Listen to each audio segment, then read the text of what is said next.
Fatima, vas-y. Comme ñu may ñëw Fatima nga xam ne moo jiite xale yi jigéen ñi nekk ci parti démocratique Sénégal yëpp ñu may ko nopp bu baax.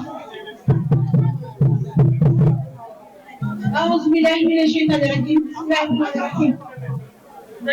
maa ngi nuyu kenn ku nekk ci tur ak santam di jiital ci nuyoo bi suñu maam le frère secrétaire général national maître Abdoulaye Wade li nga xam ne nii il a toujours eu confiance aux jeunes et nous sommes là aujourd'hui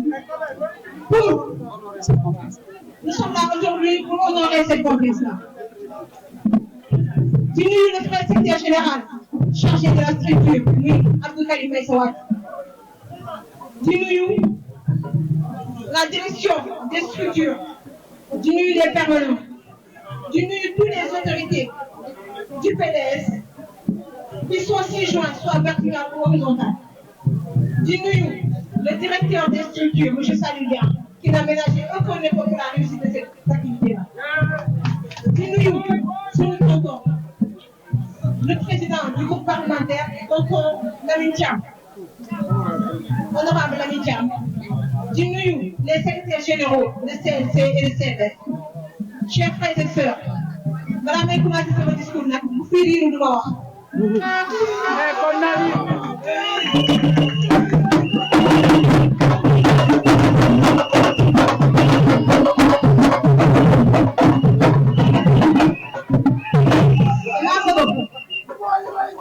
Karim Wade nam nañu leen du riiru ba waa Sakalikër dégg ko discours bi du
Merci beaucoup, cher frère jeune. Lu fees tëmm rek bu yàggee bu tuuroo ci biti rek ñëpp yëg ko donc ñu xam ne fi ñu toll ci président Karim Meïssa Wade rek moo tax ñu ngi jégaluwaat.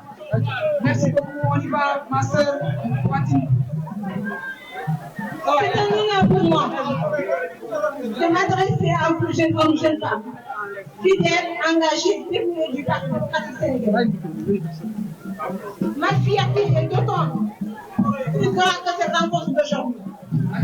Et la première qui se tient depuis l'élection présidentielle de mars 2024. Vu à l'élection dès le premier tour du président Bassirou Diomaye Faye avec 54,58%. En effet, à la suite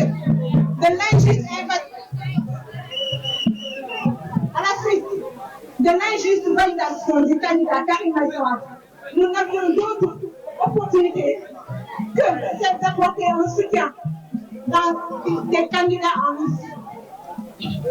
Le choix triomphal porté sur le candidat Bassirou Diomaye Faye.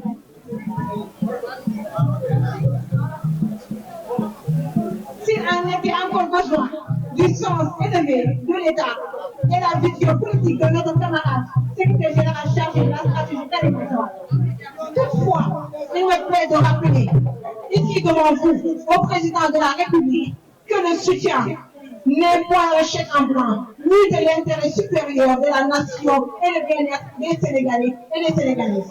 Notre parti est un allié positif, républicain, mais au combien exigeant.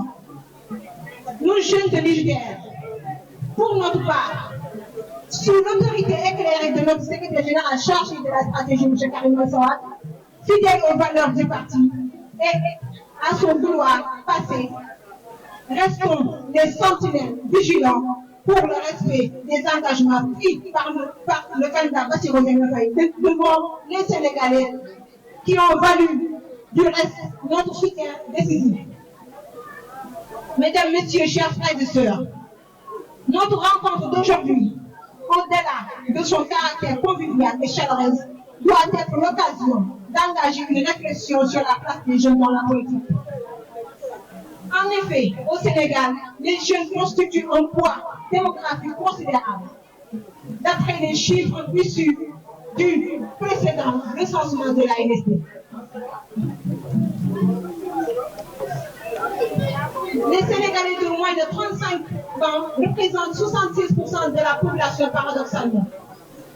La sphère politique, et particulièrement les formations partisanes, demeurent sous le monopole de leaders et cadres situés dans la catégorie d'âge des seniors.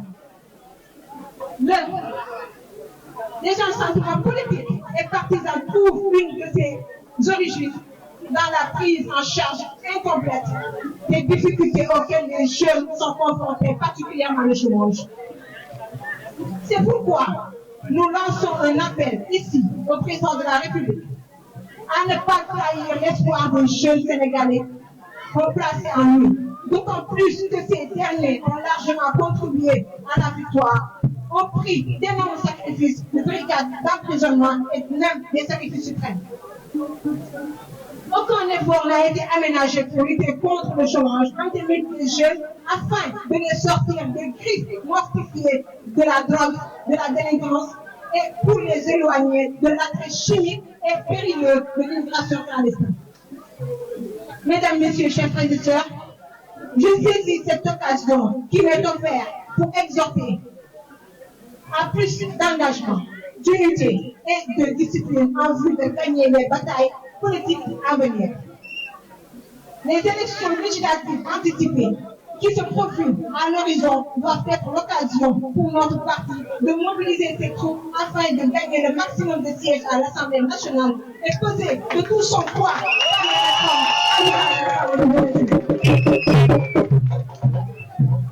dans ce combat, nous jeunes de l'UJTL, nous ne devons pas rester en rade.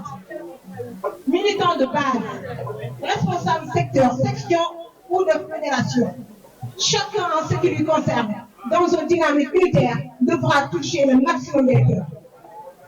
Pour les convaincre de voter en faveur des candidats que le PDS aura investis.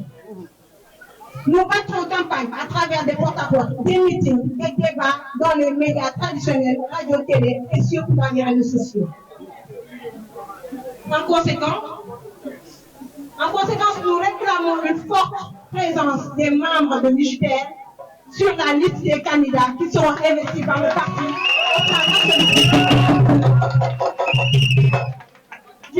au plan national comme à l'échelon départemental. Le taux de représentativité des jeunes doit être digne de leur dévouement et de leur sacrifice. Refusant de répondre aux appels du PIE et d'autres formations politiques, nous sommes restés fidèles au parti et à nos convictions. Cette loyauté mérite aujourd'hui d'être valorisée. Nous souhaitons également le retour de notre très cher, je dis bien de notre très cher Karim Meïssa Wade, pour être à la tête de la liste aux prochaines élections législatives.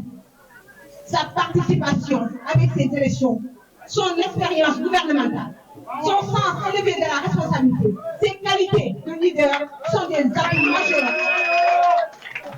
pour le triomphe du parti et de ses idéaux, dignité, justice et fraternité. Vive le Parti démocratique sénégalais, vive l'UJTL, vive Karim Meïssa Wade.